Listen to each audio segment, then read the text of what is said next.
రాజయ్యను cabinet నుంచి బర్తరఫ్ చేయడం దురల పాలనకు నిదర్శనమన్నారు ఎంఆర్పీఎస్ అధ్యక్షుడు మందకృష్ణ మాదిగ. రాజయ్యను ఉద్దేశపూర్వకంగానే కేసీఆర్ బలిపశువు చేశారని ఆరోపించారు. రాజయ్య ఏ తప్పు చేయకపోయినా మంత్రి పదవి నుంచి తప్పించారని విమర్శించారు. కేసీఆర్ కొడుకు, కూతురు, అల్లుడు కోట్ల అవినీతికి పాల్పడ్డారని ఆరోపించారు మందకృష్ణ. డిప్యూటీ సీఎం డాక్టర్ రాజయ్యను కేసీఆర్ ద్వేషపూరితంగా బలిపశువుని చేశాడు. ఏ తప్పు చేయకపోయినా మంత్రివర్గం నుంచి డిప్యూటీ సీఎం నుంచి తొలగించడం జరిగింది. ఇది ముమ్మాటికి కేసీఆర్ చేసిన రాజకీయ హత్య.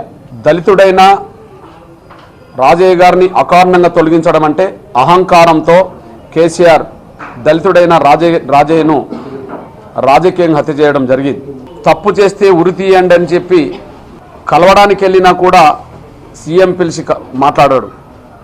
కడియం శ్రీహరి గారిని డిప్యూటీ సీఎంగా నియమించడాన్ని మేము తప్పుపట్టట్లేదు, మేము స్వాగతిస్తున్నాం. కడియం శ్రీహరి గారికి మా అభినందనలు కూడా తెలియజేస్తున్నాం. డిప్యూటీ సీఎంగా ఆయన పదవి తీసుకోవడాన్ని మేము వ్యతిరేకించట్లేదు, స్వాగతిస్తున్నాం.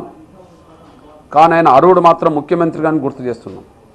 తెలంగాణలో ఉండబడే మాదిగ జాతి మీదనే ఆయన ఈర్ష్య, ద్వేషం, కక్షతో ఉన్నాడు. వాళ్ళ 12% మాదిగల పక్షాన ఒక మంత్రి ఏడో చెప్పండి. మాదిగలకు మాదిగ జాతి ఎదురుదాడికి సిద్ధపడుతున్నది. ఇందులో కేసీఆర్ని కానీ ఈ మోసం చేసిన అధినేతలను కానీ ఎవరిని కూడా మేము వదిలిపెట్టే ప్రసక్తే లేదని కూడా మేము స్పష్టం చేస్తున్నాం.